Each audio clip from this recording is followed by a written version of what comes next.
Hello my dear friends and students, welcome to English Max. हम लोग कर रहे हैं इस समय एसएससी सीजीएल की इंग्लिश का प्रीवियस पेपर और आज है previous paper set number 23। That means कि हम 22 सेट ऑलरेडी लगा चुके हैं और इस समय चल रहा है 21 जुलाई के पेपर जो 2023 में हुए थे। 2 शिफ्ट हम लोग कर चुके हैं, आज करने जा रहे हैं शिफ्ट 3।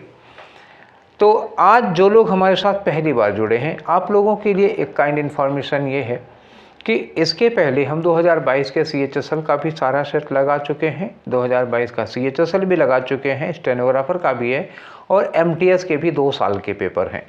अगर आप लोग इनमें से किसी भी एग्ज़ाम को परसू करते हैं तो आप उसकी प्लेलिस्ट में चले जाइए, आपको सारे के सारे डिस्कशन मिल जाएंगे।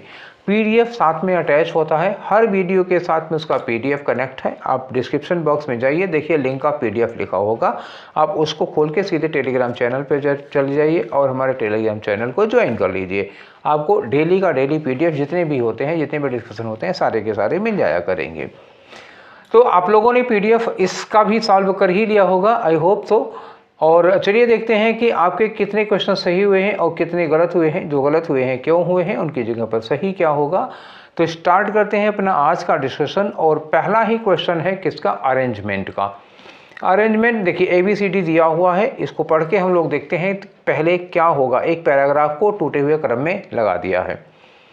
चलिए देखिए, पहले लिखा है water gives itself away for our agriculture and other uses. तो पानी जो वाटर है वो खुद को देता है।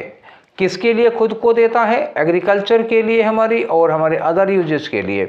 ठीक है, चलिए आगे। ट्रीज गिव्स फ्लावर्स, जो पेड़ है वो हमको फूल देते हैं। तो देखो, और फ्रूट देते हैं और वुड देते हैं। चलिए, तो देने की बात हो रही है। यहाँ दिया पानी हमको कुछ देता है, यहाँ लिखा पेड़ हमें कुछ देते हैं। सी में कह रहा कि गिविंग सूद्स, सूद का मतलब क्या होता है? राहत देना। गिविंग का मतलब देना। देना क्या कहता है? सूद करता है, मतलब हमें राहत देता है, हमें फीलिंग ऑफ गुड देता है। किसको? किसी भी आदमी को, इंडिविजुअल को, विद वाइब्रेशन ऑफ जॉय। तो कुछ देने से एक वाइब्रेशन ऑफ जॉय आता है, किसी भी व्यक्ति के अंदर एक आनंद आता है। ठीक है, शायद ये स्टार्ट कर सकता है। अनकंडीशनल गिविंग, यहाँ बात कर रहे हैं गिविंग की और यहाँ कर रहे हैं अनकंडीशनल गिविंग की। इसका मतलब C के बाद D लगाना होगा। Unconditional giving is a natural principle, बिना शर्त देना एक नेचुरल प्रिंसिपल है और एविडेंट एवरीवेयर, ये हर जगह देखने को मिलेगा। सन हमको लाइट देता है, ठीक है। वाटर हमको, वाटर से भी हमको बहुत कुछ मिलता है। हमको पानी मिलता है पीने के लिए, हमारे एग्रीकल्चर के लिए पानी मिलता है। फल हमको फ्री में सब कुछ, पेड़ हमको सब कुछ फ्री में देते हैं, फल फूल वगैरह। तो नेचर में सब कुछ, हर जगह देखोगे तो ये गिविंग वाला नेचर चारों तरफ दिखाई देता है। व्हिच गिव्स, नेचर हमको क्या देती है? सॉलिड देती है, लिक्विड देती है और मिनरल्स के फॉर्म में बहुत कुछ देता है। तो C and D will start the paragraph. उसके बाद नेचर में 2 इंडिविजुअल आ गए हैं, जैसे वाटर का देना और ट्रीज का देना। तो C और D के बाद चाहे B लगाओ चाहे A लगाओगे, A B में कुछ आगे पीछे का क्रम नहीं होगा। C और D स्टार्टिंग में होंगे, ये बात तय है। तो C और D से स्टार्टिंग एक में मिल रहा है, उसके बाद इन्होंने A B के क्रम में लगा दिया। अगर ये BA के क्रम में होता तब भी कोई दिक्कत नहीं होती। तो आपका कौन सा आंसर होगा? थर्ड वाला होगा। Let's proceed to the next and the next question is question number 2। तो 2 में क्या है? 2 में है आपको एरर बतानी है जी। तो देखिए इस क्वेश्चन में क्या एरर है। सबसे पहले यहां जाइए, if things were not going to be normal, अगर चीजें नॉर्मल होने वाली नहीं हैं आफ्टर द पैंडेमिक, ये कोरोना के समय की बात है, तो mankind will have to accept the new normal. तो आदमी को एक नया नॉर्मल लेना पड़ेगा। मतलब ये जो नई नॉर्मल स्टेटस होता है, एक नए तरह का नॉर्मल स्टेटस लेना पड़ेगा। तो मैनकाइंड विल हैव टू का मतलब ये फ्यूचर में ऐसी बात होनी होगी। और यहाँ पे क्या लिखा है? वर। तो फ्यूचर, यहाँ विल लिखा है, यहाँ वर लिखा है। तो भाई फ्यूचर के साथ पास्ट का कॉम्बिनेशन नहीं होता, प्रेजेंट के साथ फ्यूचर को होगा और पास्ट के साथ पास्ट का होगा। अब सेंटेंस को एनालाइज करके देखो कि कौन सा इसमें हमें करना पड़ेगा। वर को गलत करना पड़ेगा या विल को गलत करना पड़ेगा या भाई वुड हैव टू यहाँ हो सकता है। देखें लिखा if things were not going to be normal, अगर चीज़ें नॉर्मल नहीं हो रही हैं तो हमको एक नई नॉर्मलिटी सेट करनी पड़ेगी, ठीक है। अगर ऐसा नहीं हो रहा है तो, अगर इफ थिंग्स के साथ वर लगाओगे तो अगर नहीं ऐसा होता तो, अब नहीं होता तो की बात नहीं है, ये काल्पनिक कंडीशन नहीं है बल्कि ये हकीकत की कंडीशन है, ओरिजिनल कंडीशन है। ओरिजिनल कंडीशन होने की कंडीशन में हम यहाँ वर्क की जगह क्या लगाएंगे, are. If things are not going to be normal, अगर चीज़ें नॉर्मल नहीं हो रही हैं तो हमको ऐसा करना पड़ेगा, और ये पॉसिबल कंडीशन है जो फ्यूचर में जा रही है। तो वर्क यहाँ लिखा हुआ है, इस वर्क की जगह पर हमको क्या करना पड़ेगा, आर लगाना पड़ेगा, ठीक है, क्योंकि कंडीशन पॉसिबल है और हकीकत की है। अगर वर लगा देते हैं तो काल्पनिक हो जाती है, तो ये काल्पनिक नहीं चूंकि सच की कंडीशन है इसलिए ये वाला होगा, ठीक है। नेक्स्ट आ जाओ, अगला क्वेश्चन है आपका क्वेश्चन नंबर 3। देखिए क्वेश्चन नंबर 3 में क्या है, वन वर्ड सब्स्टिट्यूशन है और स्टेटमेंट तो बड़ा लंबा चौड़ा है, देख लेते हैं। कैपेबल ऑफ आर एडप्टेड, ठीक है, जो कैपेबल हो या एडॉप्ट किया, जिसने एडॉप्ट कर रखा है मतलब अनुकूलन कर रखा है, for turning easily from one two another of various tasks, कोई ऐसा व्यक्ति जो एक से दूसरा, दूसरे से तीसरा, तीसरे से चौथा टास्क करने के लिए कैपेबल है।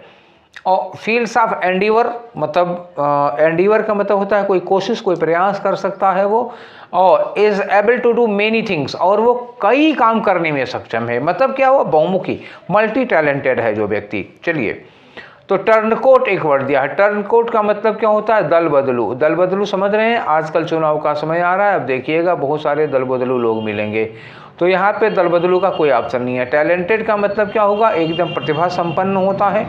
वर्सेटाइल का मतलब क्या होता है, मल्टी टैलेंटेड, ठीक है। टैलेंटेड क्या होगा, केवल प्रतिभाशाली होगा, और ये वर्सेटाइल होता है मल्टी टैलेंटेड। और हमारी बात यहाँ किसकी की जा रही है, मल्टी टैलेंटेड।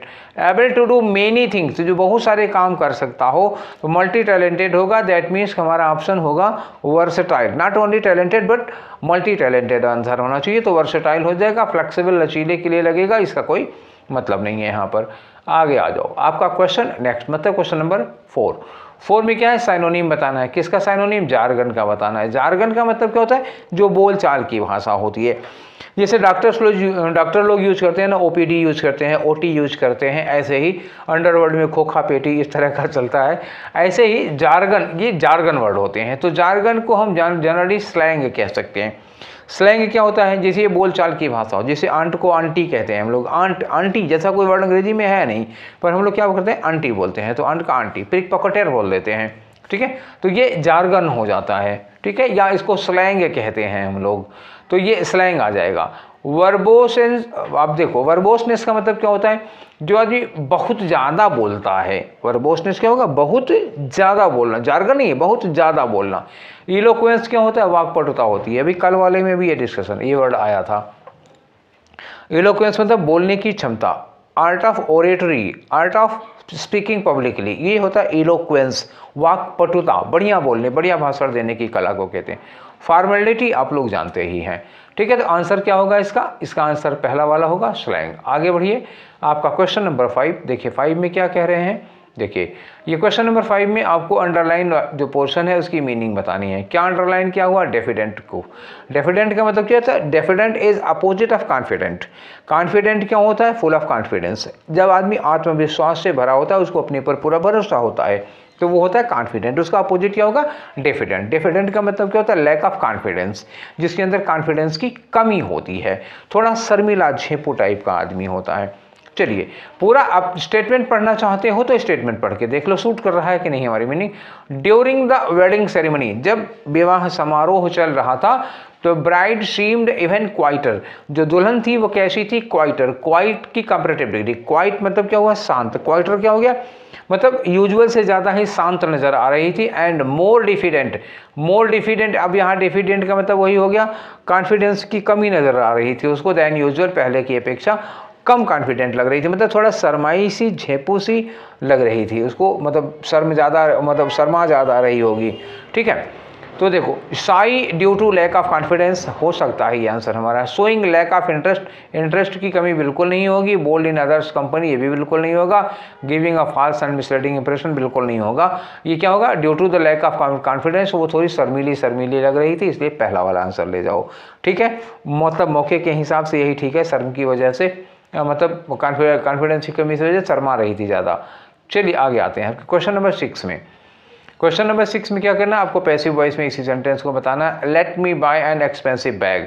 तो लेट को यहाँ रखो, एक्सपेंसिव बैग यहाँ ले आओ, उसके बाद बी लगा दो, बी लगा के बाई को यहाँ का कर दो, बॉट लगा दो, और बॉट के बाद क्या लगा दो, बाई मी लगा दो। तो let an expensive bag be bought by me. चलिए लेट एन एक्सपेंसिव बैग, तो ये एन एक्सपेंसिव बैग से नहीं बनेगा, आई रिक्वेस्ट से नहीं बनेगा। पहले क्या होगा, let an expensive bag be bought by me. ठीक है, यहाँ लिखा let an expensive bag, was नहीं लगेगा, लेट लगा है बी लगाना पड़ेगा, लेट के साथ वाज वगैरह नहीं लगेगा।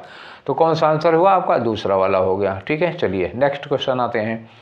ये आपके क्वेश्चन 6 हो गए हैं, तो आप आ जाइए 7वें नंबर पे। 7वें नंबर में क्या कर रहे हैं, मोस्ट अप्रोप्रिएट सब्स्टिट्यूट करना है, मतलब जो अंडरलाइन पोर्शन है इसकी जगह पर जो सही होगा वो लगाइए, क्योंकि वो गलत है। अच्छा, गलत जरूर है क्योंकि नो सब्स्टिट्यूशन का कोई ऑप्शन है नहीं। तो the family has visit many parts of Europe when the man was working with an international educational agency.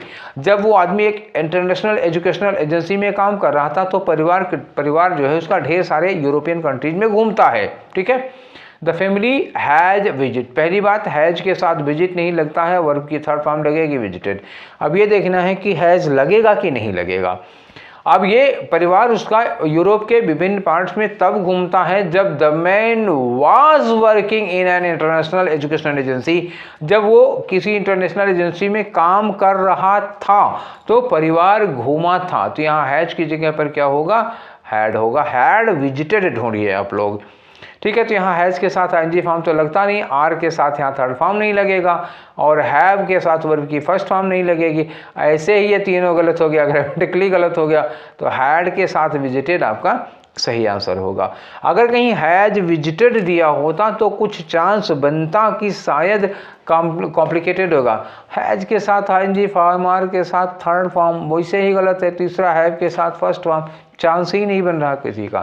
ठीक है, और क्वेश्चन में भी हैज़ के साथ फर्स्ट फॉर्म साफ साफ गलत है। बहुत मतलब ये कह सकते हैं इजियर देन एक्सपेक्टेड, ऐसे क्वेश्चन है ये। आगे आ जाओ, क्वेश्चन नंबर 8 बच्चों।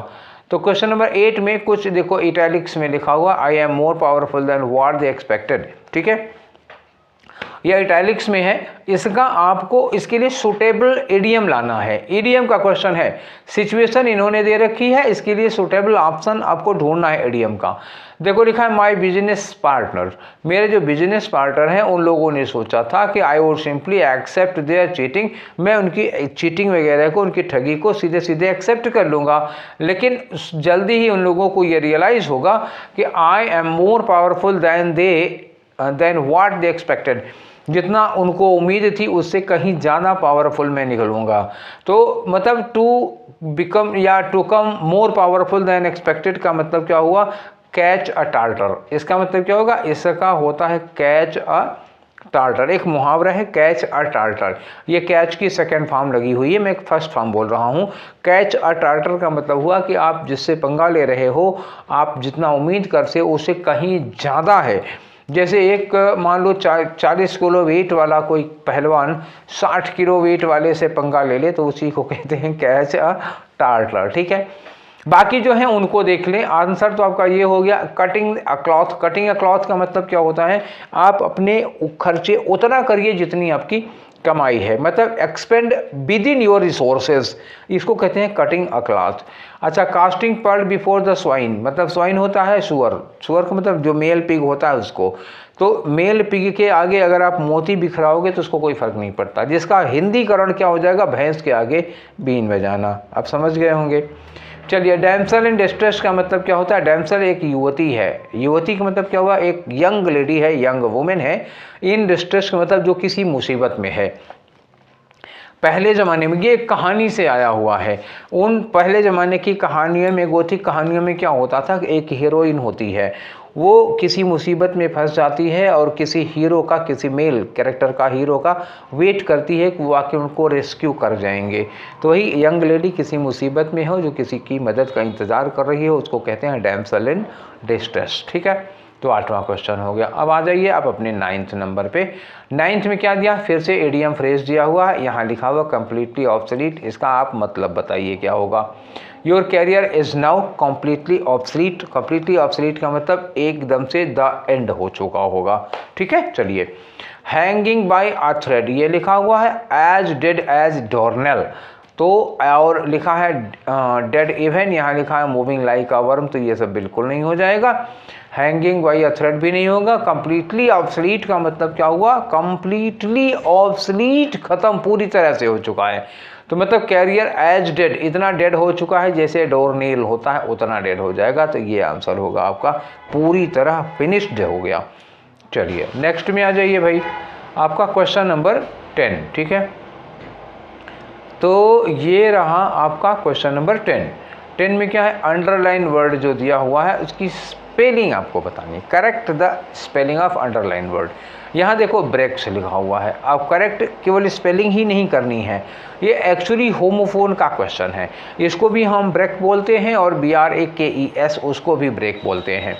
तो 2 ब्रेक होता है, पहले आप ये समझ लिए, एक BREAK होता है और एक BRAKE होता है। ये जो ब्रेक होता है वो व्हीकल्स में होता है, साइकिल में हो सकता है, स्कूटी, कार, इन सब में जो व्हीकल में ब्रेक होता है वो ये होता है। और ये ब्रेक का मतलब क्या होता है, तोड़ना हो जाता है, ठीक है, ये वाला हो गया। तो यहाँ किसकी ज़रूरत है हम ये देखेंगे। वाइल ड्राइविंग हिज कार ही अप्लाइड ब्रेक्स, जब वो अपनी कार चला रहा था तो उसने ब्रेक लगाई, तो ये वाला ब्रेक नहीं होगा, कौन सा वाला होगा, ये वाला ब्रेक होगा। यानी कि हमें ये तीसरा वाला आंसर चाहिए था, ये वाला ब्रेक होगा, ठीक है ना।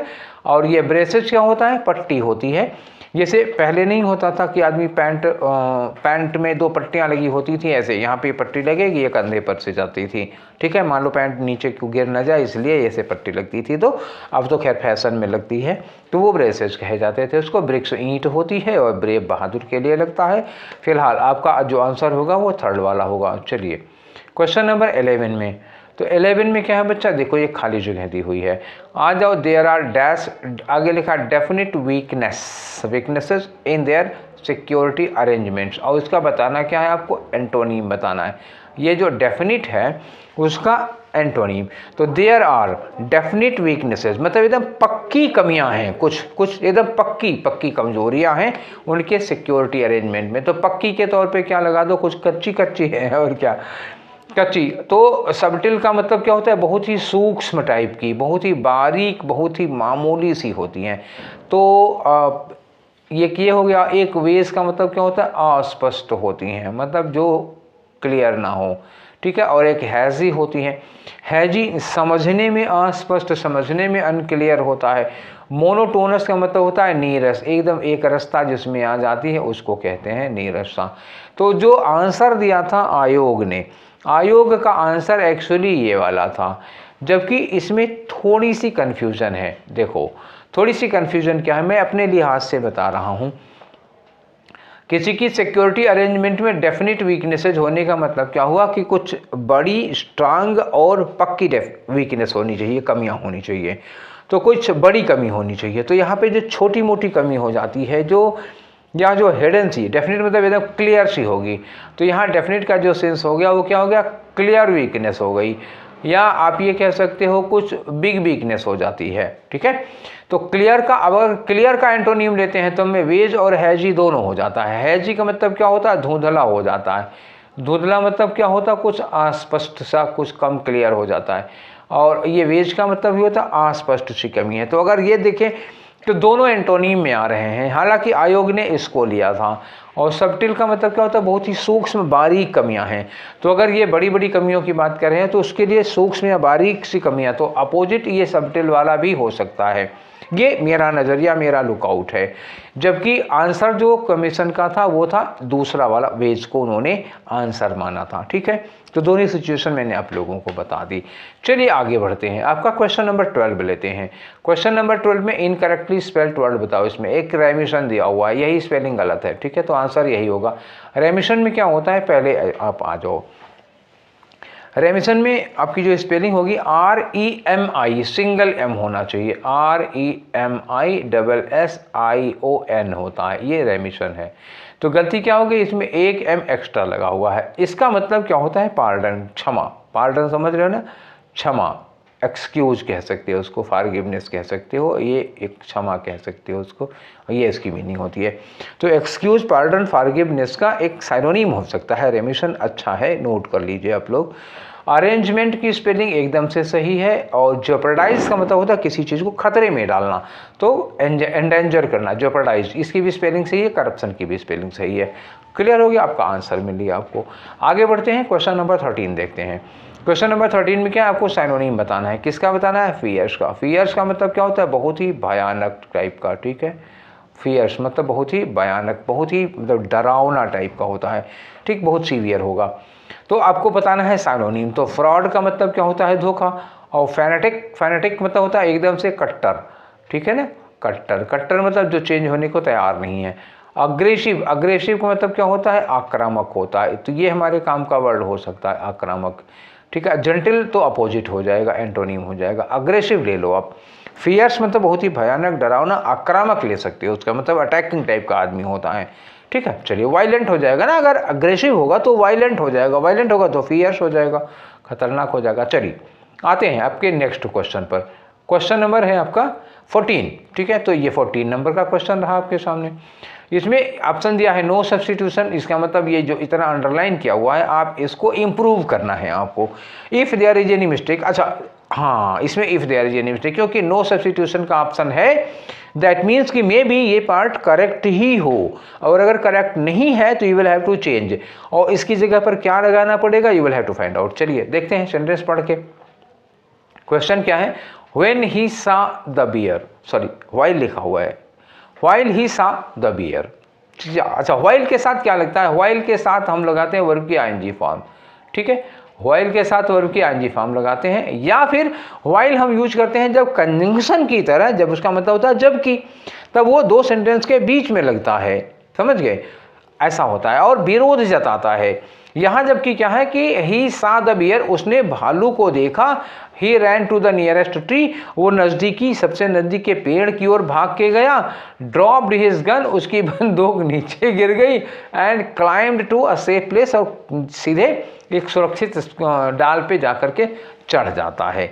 ये कंडीशन है। तो इसमें कोई विरोध नहीं है, एक के बाद एक काम हो रहे हैं, और इमीडिएसी है, मतलब क्या होगा, इमरजेंसी है एक तरह की। अब भाई भालू को देखा, भागा वहाँ से, तो तुरंत भागा ना, तो इमीडिएट एक्शन की बात हो रही है। यहाँ व्हाइल नहीं लग सकता है, व्हाइल ही सारी, या तो यहाँ पे व्हेन लगा लीजिए, एज सून एज लगा दीजिए, नो सूनर लगा दीजिए, या हार्डली स्कार्सली लगा दीजिए, ये सेंटेंस हो सकता है, ठीक। हार्डली ही सा, देखो भैया, अगर आप हार्डली से स्टार्ट करोगे तो इसके पीछे वाले वीडियो में भी हमने आपसे डिस्कशन किया था कि hardly is a negative adverb. ये एक नेगेटिव एडवर्ब है। मैंने कहा था सेल्डम लगा हो, नेवर लगा हो, हार्डली हो, स्कार्सली हो, रेयरली हो, बेयरली हो, अगर आप इनसे सेंटेंस को स्टार्ट करते हैं तो इन्वर्जन होता है, और आपकी हेल्पिंग वर्ब सब्जेक्ट के पहले आ जाती है, जबकि ही के बाद सा लिखा है, हेल्पिंग वर्ब पहले नहीं आई है। इसका मतलब इस सेंटेंस ग्रामेटिकली इसका स्ट्रक्चर गलत है, नो सब्स्टिट्यूशन हो नहीं सकता क्योंकि सेंटेंस गलत है। व्हेन ही सा द बियर, जब उसने भालू को देखा तो वो भागा, ये आपका सही हो सकता है। नो सूनर डिड ही सी, अच्छा नो सूनर के साथ डिड लगा तो दिया है पहले, और सी भी लिखा है, ये बात तो सही हो सकती है, पर नो सूनर डिड ही सही लगाओगे तो आगे कनेक्टर क्या होगा, दैन लगाना पड़ेगा, और यहाँ पर दैन लगा हुआ नहीं है, कामा लगा हुआ है। अच्छा, कामा लगा है तो दैन के साथ, नो सूनर के साथ दैन लगना अनिवार्य है, दैट मीन्स ये भी नहीं लगा सकते हो। अब आपके पास एकमात्र चारा बचा है, व्हेन ही सा द बियर को आप एक्सेप्ट करो, करना ही पड़ेगा, आप कुछ कर भी नहीं सकते इसके अलावा, नहीं तो आप अपना नुकसान करेंगे, ठीक है। आ जाओ 15 में। तो क्वेश्चन नंबर 15 देखो क्या कह रहा है, क्वेश्चन नंबर 15 ये रहा आपका क्वेश्चन नंबर 15। यहाँ भी अंडरलाइन किया हुआ है, अंडरलाइन किया हुआ है, तो देखो ये इसमें भी सब्स्टिट्यूशन की बात कर रहे हैं, और एक आंसर भी है नो सब्स्टिट्यूशन का। तो देखते हैं, अगर वहाँ गलत होगा तो सब्स्टिट्यूट कर देंगे, नहीं गलत होगा तो कोई बात नहीं है। लिखा है green house gases trapped beside earth atmosphere. अब ये बताओ कि ग्रीन हाउस गैसेज जो होती हैं, जैसे कार्बन डाइऑक्साइड है, कार्बन मोनोऑक्साइड, सल्फर डाइऑक्साइड, ये अर्थ के सरफेस के बिसाइड में, बिसाइड अर्थ सरफेस, ये ट्रैप की जाती हैं, या अंदर मतलब इनसाइड ट्रैप की जाती हैं, कि अर्थ की सरफेस के आउटसाइड एटमॉस्फेयर के आउटसाइड होती हैं, कहाँ होती हैं बताओ। इन्होंने लिखा इनसाइड अर्थ एटमॉस्फेयर और आउटसाइड अर्थ एटमॉस्फेयर या बियॉन्ड अर्थ एटमॉस्फेयर, यहाँ लिखा है बिसाइड अर्थ एटमॉस्फेयर, कहाँ होगा? तो ये कहाँ होगा? Inside earth atmosphere. जो अर्थ का एटमॉस्फेयर है उसके इनसाइड में ट्रैप की जाएंगे ना ग्रीन हाउस गैसेज। अगर उसके आउटसाइड में ट्रैप हो रही है तो अर्थ में ग्लोबल वार्मिंग होगी ही नहीं, अर्थ में कहाँ से आएगी फिर? इसके बियॉन्ड भी नहीं जा सकता, तो ये दोनों नहीं हो सकते फिलहाल। अब आपको क्या होगा? Inside earth atmosphere. अच्छा, अर्थ के एटमॉस्फेयर के बिसाइड में भी नहीं होगा, एटमॉस्फेयर के बगल में थोड़े ना हो रहा है। ठीक है, क्लियर हो गया ना? इनसाइड आपको यूज करना पड़ेगा, ये पहला वाला आंसर होगा। ठीक है, 16 नंबर पे आओ। तो 16 में क्या करना? एरर का क्वेश्चन है। ठीक है, और एरर ढूंढनी ही है कहीं की, क्योंकि कहीं पे नो एरर का ऑप्शन नहीं है। आ जाओ।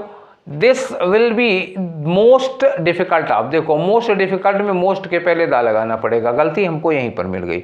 आप सेंटेंस तसल्ली के लिए पढ़ना चाहते हो पढ़ लो। This will be most difficult of the adjustments we have to make because we have been used to spending a lot on guests. तो आपको लग रहा होगा कि यूज्ड टू के बाद लगा दें, ये यूज्ड टू के बाद वर्ब की फर्स्ट फॉर्म लगेगी, लेकिन इसके पहले क्या लगा? Have been. और मैंने कहा था कि जब is, am, are, was, were या बी, बीन, बीइंग के बाद आप यूज्ड टू लगाते हो तो वर्ब की आईएनजी फॉर्म लगती है, क्योंकि अब ये मॉडल वर्ब नहीं बल्कि एक फ्रेज है। और यूज्ड टू अगर फ्रेज की तरह यूज करोगे तो उसके बाद वर्ब की आईएनजी फॉर्म लगेगी। ठीक, अगर केवल यूज टू लगाए होते, हैव बीन ना लगा होता, तब वर्ब की फर्स्ट फॉर्म लगाते। अच्छा, इसमें अगर आपको कोई डाउट है वर्ब की फॉर्म्स को लेकर कि यूज टू के बाद कब आईएनजी फॉर्म लगता है, कब वर्ब की फर्स्ट फॉर्म लगती है, तो आप एक वीडियो देख लीजिए हमारा, जिसमें दो वीडियो हैं इसके, वर्ब फॉर्म्स, सीधे सीधे क्या लिखा हुआ? Verb forms. ठीक है, अब ये देख लीजिए, इस तरह के डाउट्स आपके खत्म हो जाएंगे। ठीक है, तो यहाँ पे कोई एरर नहीं है। आपकी एरर कहाँ है? यहाँ मोस्ट के पहले क्या लगना चाहिए था? द लगना चाहिए था। और आपका आंसर जो होगा ये होगा this will be most difficult की जगह द मोस्ट डिफिकल्ट होना चाहिए था, तो दूसरा वाला आंसर करेक्ट होगा। ठीक है, आ जाओ 17 नंबर पे। 17, अरे 17 नंबर भाई, तो ये रहा 17। इसमें एक पोर्शन अंडरलाइन किया हुआ है, उसकी क्या बतानी है आपको? एप्रोप्रिएट मीनिंग बतानी है। और क्या है? इनक्लाइंड दिया हुआ है। देखो लिखा, Arthur has some strange ideas. जो आर्थर हैं उनके पास कुछ स्ट्रेंज आइडियाज हैं। ठीक है, बट ऑन दिस ओकेजन, इस अवसर पर, इस ओकेजन पर, I am inclined to agree with him. तो मैं उनसे सहमत, मतलब जो इनक्लाइंड का मतलब क्या हुआ? कुछ इंटेंशन ऐसा है, कुछ हमारा झुकाव इस तरह का है। ठीक है, मेरा इरादा उनसे एग्री होने का है, तो मैं उनकी ओर हूँ, मतलब उनके फेवर में हूँ। तो इनक्लाइंड का मतलब ये होता है जब आप किसी की ओर झुकाव, किसी की ओर फेवर में आप आ जाते हो। तो कंस्पायर्ड का मतलब तो होता है षड्यंत्र रचना। तो आई एम कंस्पायर्ड मतलब मेरे खिलाफ षड्यंत्र रचा हुआ, ये होगा नहीं। कन्फ्लिक्टेड मतलब विवाद में होना, ये भी नहीं लगाना है। रिफ्यूज्ड इनकार करने पे आ जाएगा। अटेंडेड ये लग सकता है आपका। I am tended to agree with him. I am tended का मतलब क्या हुआ? मेरा इंटेंशन इस तरह का है। वही आई एम इंक्लाइंड या आई एम टेंडेड मतलब मेरा इंटेंशन इस तरह का है, मेरा इरादा इस तरह का, मेरी इच्छा, मेरा मन इस तरह का है। तो चौथा वाला आंसर हो जाएगा। आगे आ जाओ 18 पे। 18 में क्या करना है भाई? एंटोनिम बताना है आप अंडरलाइन पोर्शन का। तो ये लिखा है राउडी। राउडी लिखा, this is such a rowdy classroom. तो राउडी का आप मन ही मन मुस्कुरा रहे होगे कि आपने राउडी राठौर देखा होगा, तो आपको लग रहा होगा राउडी, अच्छा राउडी राठौर, आपको अच्छा आ रहा होगा सेंस में, राउडी बड़ा बढ़िया होता है। राउडी का एक्चुअली जो मतलब जानते हो क्या होता है? एक्चुअली इसका मतलब होता है उपद्रवी। उपद्रवी या उत्पाती कह सकते हो। मतलब ये सबसे ज़्यादा उत्पाती क्लासरूम है, सबसे ज़्यादा उपद्रवी क्लासरूम है, ऐसे ही समझ लो। तो इसका एंटोनीम होगा। तो अगर उपद्रवी या उत्पाती लोग होंगे तो वो ओबेडिएंट हो गए कि डिसोबेडिएंट होंगे? तो जाहिर है उस क्लास में सारे बच्चे डिसोबेडिएंट बच्चे होंगे, तभी तो उपद्रवी या उत्पाती कहा जा रहा है उनको। तो आप डिसोबेडिएंट ढूंढिए इसमें। तो नॉइजी शोर मचाने वाले हो गए। एंटोनीम बताना याद रखना आपको। राउडी क्या होता है? उपद्रवी होता है। एंटोनीम नॉइजी क्या हो गया? सेम हो जाएगा। कंप्लायंट का मतलब क्या होगा? बहुत ही आज्ञाकारी हो जाएगा। कंप्लाई करने से बना हुआ है नहीं, COMPLY, कंप्लाई विद। तो कंप्लाई विद का मतलब होता है आप उसका पालन कर रहे हो, आप उसको ओबे कर रहे हो, फॉलो कर रहे हो। ठीक है, तो ये तो एंटोनीम हो जाएगा, यही है। डिसऑर्डरली, एकदम कोई व्यवस्था नहीं, कोई क्रम नहीं है, एकदम से इन अनमैनर्ड होगी वो क्लास, हाँ तो ये साइनोनिम हो जाएगा। नॉइजी साइनोनिम हो जाएगा। चैटरिंग, हमेशा चटर चटर लगे रहते हैं, साइनोनिम हो जाएगा। तो एंटोनिम क्या होगा? कंप्लायंट वाला आपका एंटोनिम हो जाएगा। चलिए 19 में आते हैं, क्या है 19। तो 19 में क्या करना है आपको? पैसिव वॉइस बताओ। Take the wheels, take the wheels imperative sentence है, या तो इसको आप लेट से बना लो या तो इसको आप शुड से बना लो, ठीक है, दो में एक काम हो जाएगा। लेट सब में लगा हुआ है, ठीक है, लेट द व्हील्स हो गया। द व्हील्स, द व्हील्स लिखा है तो ये खाली व्हील्स नहीं लगेगा, यहाँ तो ये लगेगा, ठीक है। तो क्या होगा? Let the wheels be taken, ठीक है, ये आपका आंसर सही हो गया। यहाँ लेट द व्हील्स के बाद टेक यू नहीं लगेगा, बी टेकन। लेट के बाद क्या लगता है? देखो हमेशा क्या होता है? लेट होता है, और लेट के बाद ऑब्जेक्ट होता है, फिर बी लगता है, फिर वर्ब की थर्ड फॉर्म लगती है। ये इंपरेटिव की पैसिव वॉइस होती है, ठीक। बाद में बाई यू लगाओ ना लगाओ आपकी मर्जी है, कोई ज़रूरत नहीं होती है। जो बाई यू लगा है, अगर ये नहीं भी होता, फुल स्टॉप लग जाता है यहाँ पे, तब भी ठीक हो जाता, कोई प्रॉब्लम नहीं थी। क्लियर है? तो ये वाला आपका आंसर हो गया, कौन सा? थर्ड वाला। चलिए आगे बढ़ते हैं हम लोग। अब आते हैं आपके क्वेश्चन नंबर 20 पर। तो क्वेश्चन नंबर 20 में आपको एंटोनिम बताना है किसका? अंडरलाइन पोर्शन का, और ये लिखा है प्रोबेबली। तो लिखा है she will probably come tonight for a party. आज शायद वो आज रात में पार्टी में आ सकती है, संभावना है, पॉसिबली लगाया इन्होंने प्रोबेबली। प्रोबेबली का मतलब एंटोनिम, ये संभावना के लिए होगा, तो इसके लिए हम क्या लगा दें? डेफिनेटली लगा दें, और क्या? डेफिनेटली, ठीक है, ये पक्का हो गया। तो देखते हैं, ये है तो डेफिनेटली दिया हुआ, तब क्या हमारा आंसर हो गया, ठीक है। पॉसिबली का मतलब संभावना, सिमिलर में आ जाएगा। अपैरेंटली मतलब स्पष्ट रूप से, एकदम क्लियर रूप से हो जाएगा, और परहैप्स मतलब शायद हो जाएगा। तो शायद वायद का तो यहाँ कोई मतलब बन नहीं रहा है। अब क्या बनाओ? डेफिनेटली बनाओ, ये साइनोनिम हो जाता है ना। आगे आ जाओ, क्वेश्चन नंबर 21। 21 से 25 कहानी वही पुरानी वाली है, बार बार क्या दोहराना। चलिए पढ़ना शुरू करते हैं। क्या लिखा है? I went on dash trying to find out how to, but I wrote 2 or 3 novels without feeling that I had made dash progress, ठीक है। तो ये कोशिश कर रहे थे, ट्राई कर रहे थे, went on पता लगा रहे थे, कोशिश कर रहे थे, trying to find how to, ये मतलब उपन्यास कैसे लिखा जाना चाहिए, इसको सर्च ही कर रहे थे, और सर्च करते करते 2 लिख डाले इन्होंने, 2-3 नावल लिख डाले। महान है भैया, बहुत महान है, ठीक है। Without feeling that I had made dash progress, मतलब इनको ये फीलिंग ही नहीं थी कि हमने कुछ प्रोग्रेस कर ली है लिखने के क्षेत्र में। आगे लिखा it was not until I wrote ethane from, इन्होंने कहा कि इथान फ्रोम हमने एक नॉवेल लिखा था, जब तक मैं ये वाला नॉवेल नहीं लिखा तब तक मुझे इस बात का एहसास भी नहीं था कि मैंने काफ़ी तरक्की कर ली है। तो हुआ क्या था उस समय कि I suddenly felt the artisans full dash of his implements. एक आर्टिसन क्या होता है? एक कलाकार होता है, लेखक हो गया, कवि हो गया, म्यूजिशियन हो गया, पॉटर हो गया, ये क्या होते हैं? ये आर्टिसन होते हैं, शिल्पकार होते हैं। आप नाटककार हो तो शिल्पकार हो, उपन्यासकार हो तो शिल्प, उसका भी एक शिल्प होता है, आप वो लिखते हो। तो artisans full dash of his implements. आगे लगा when ethane from first appear, जब वो पहली बार पब्लिश होती है इनकी ये नॉवेल, तो I was dash criticised by reviewers, जो रिव्यू करते हैं किताबों का, जो उस पर अपना कमेंट्स देते हैं, उन लोगों ने डैश क्रिटिसाइज किया। तो यहाँ क्या होगा? 4 नंबर बहुत बुरी तरह क्रिटिसाइज किया, एकदम मतलब छील के रख दिया होगा इनको।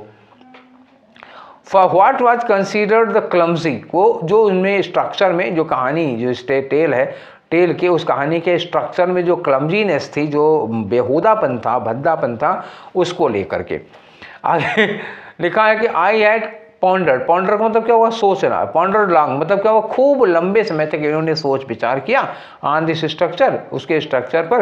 Had felt it's peculiar difficulties, फिर महसूस किया उसकी जो पेक्यूलियर डिफिकल्टीज हैं। एंड पॉसिबल अक्वर्डनेस, जो तब पता लगा कि क्या पॉसिबल अक्वर्डनेस है, क्या उसमें अटपटापन, क्या वही क्लमजीनेस, क्या बेहुदापन उसमें दिख सकता है। But could think of no dash, लेकिन इनको कोई क्या नहीं मिला? Of no dash which would serve as well, in the given case, मतलब इनको कोई ऑप्शन नहीं मिला, कोई विकल्प नहीं मिला, तो 5वें नंबर पे आप विकल्प लगा दो आराम से। ठीक है, तो ये है कहानी आपकी। और आगे छोड़ रहे हैं, भरना चल रहे हैं, भरना शुरू कर रहे हैं।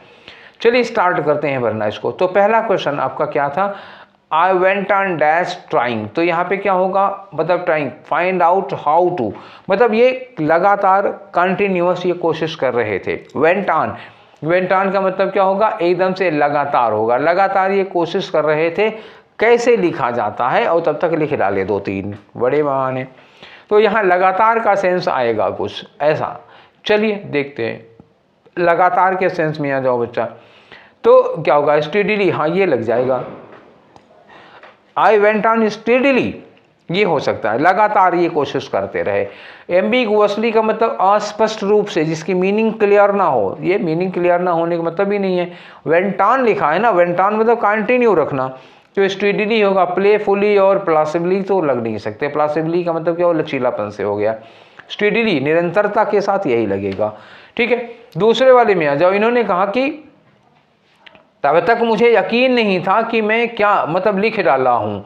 ठीक है, but I wrote 2-3 novel, 2-3 novel लिख दिए विदाउट फीलिंग दैट, बिना ये सोचे हुए कि आई हैड मेड डैश प्रोग्रेस, कि मैं इस क्षेत्र में काफ़ी प्रोग्रेस कर चुका हूँ। ये इनको एहसास ही नहीं था, 2-3 लिख डाला।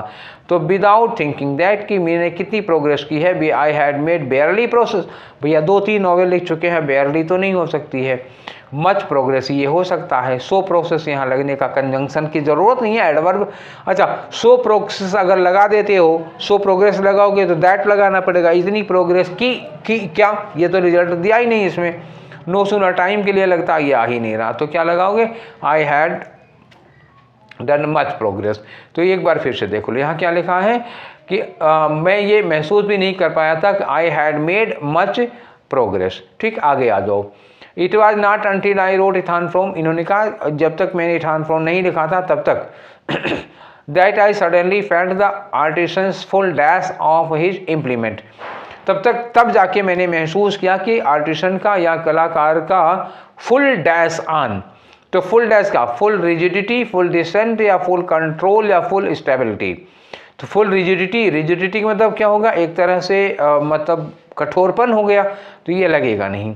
डिसेंट मतलब असहमति, असहमति और स्टेबिलिटी नहीं, बल्कि क्या होगा, full control over it's implement, अपना पूरा। इसमें ये महसूस किए कि उसके पूरे स्ट्रक्चर पर राइटर का पूरा कंट्रोल होता है। तो राइटर के पूरे कंट्रोल की बात कर रहे हैं यहाँ पे। ठीक है, एक बार और देख लो, यहाँ पे जो सेंटेंस की सिचुएशन है वो मैं आपको एक बार और दिखा दूँ, नहीं तो आप कहेंगे कि आप ज़बरदस्ती मनवा रहे हैं। यहाँ देखो कि इस समय तक इन्होंने कहा कि it was not until I wrote ethane from that I suddenly felt, तब जाके इनको महसूस हुआ artisans full control of his implement, जो कुछ भी हम उसमें इम्प्लीमेंट करें उसमें हमारा पूरा कंट्रोल होता है। हम जो चाहते हैं लगाते हैं, हम जो चाहते हैं वहाँ से हटाते हैं। अच्छा, जब इथान फ्रॉम पब्लिश होती है फर्स्ट पहली बार, तो आई वाज डैश क्रिटिसाइड, मैं बहुत बुरी तरह से क्रिटिसाइज़ किया गया रिव्यूअर की ओर से। तो बहुत बुरी तरह क्रिटिसाइज़ होने के लिए आप क्या वर्ड यूज करेंगे इनके में से, बुरी तरह क्रिटिसाइज किया गया, तो बताओ सेलेक्टिवली क्रिटिसाइज किया गया, नहीं, लेजिबली, लेजिबल के मतलब क्या होता है, कानूनन, कानूनी दायरे में। तो यहाँ मतलब उचित तरीके से, तो उचित तरीके से वो क्रिटिसाइज किए जाएंगे सीवियरली, ये हो गया। बैडली, बहुत सीवियरली क्रिटिसाइज किया गया था, इंटेलिजिबली नहीं होगा, क्या होगा, बहुत बुरी तरह क्रिटिसाइज किया गया था इनको। और लास्ट वाले में ये था कि मैंने बहुत सोचा पर मेरे पास कोई ऑप्शन नहीं था। यहाँ देखो क्या लिखा हुआ है, awareness, but could think of no dash which would serve as well in the given case, जो उस गिवन केस में काम कर सके ऐसा मेरे पास कोई ऑप्शन नहीं मिला। इन्होंने सारी एब्सर्डिटी, सारी ऑकवर्डनेस पर विचार किया था, खूब सोचा था। इन्होंने कहा I pondered long, I had pondered long, बहुत लंबे समय तक इन्होंने विचार किया था उन सब चीज़ों पे, एब्सर्डिटीज़ पे और ऑकवर्डनेसेस पे बहुत सारी डिस्कशन किया था, बहुत सारा सोचा विचारा था। But I could think no dash which could serve as well in the given case, पर मुझे कोई विकल्प नहीं मिला, कोई ऑप्शन नहीं मिला। तो इसके लिए आप क्या जाओ, ये देख लीजिए, पर मुझे कोई एडजुडिकेशन का मतलब वर्डिक्ट हो गया, कोर्ट का फैसला होता है, ये नहीं मिला तो होगा ही नहीं। अल्टरनेटिव या एडल्टरेशन तो मिलावट हो जाएगी, इनका तो कोई मतलब नहीं आएगा, कोई मिलावट नहीं मिले, ये नहीं आएगा। अल्टरनेटिव या अल्टरनेट में से आप हमको एक ऑप्शन बताइए कि क्या लगेगा, अल्टरनेट या अल्टरनेटिव। तो अल्टरनेट का मतलब एक एक छोड़कर, ये लगा नहीं सकते। सोमवार को गए तो मंगलवार छोड़ के बुध को गए, बृहस्पतिवार छोड़ के शुक्रवार को गए, ये अल्टरनेट होता है, मतलब आफ्टर वन, एक गैप के बाद, तो ये नहीं लगाओगे। अल्टरनेटिव का मतलब क्या होता है, अल्टरनेटिव का मतलब होता है ऑप्शन या विकल्प होता है, ठीक है। तो आंसर कौन सा होगा आपका, थर्ड वाला होगा, ठीक है। चलिए, तो ये रहे आपके 25 क्वेश्चंस, किसमें, 21 जुलाई का सेट नंबर 3 है, उसके 25 क्वेश्चंस। तो आज सेट नंबर कितना हो गया, ये हो गया सेट नंबर 23, ठीक है। तो ये था सेट नंबर 23 इंटू 25 आप कर दीजिए, निकाल लीजिएगा कितने क्वेश्चन हम लोग लगा चुके हैं। तो ये आज का सेशन आप लोगों को कैसा लगा, मज़ा आई कि नहीं आई, ठीक है। अच्छा, मज़ा आने की ही बात नहीं है, वो आपके लिए यूज़फुल होना ज़्यादा ज़रूरी है। तो कितना यूज़फुल था आपके लिए ये हमको कमेंट करके बताइएगा। कुछ और आपके सुझाव हैं तो दे आर मोस्ट वेलकम। तो आज का सेशन यहीं पर वाइंड अप करने की परमिशन दीजिए, फिर हम लोग मिलेंगे कल इसके चौथे वाले सेशन के साथ। Till then take care, thank you.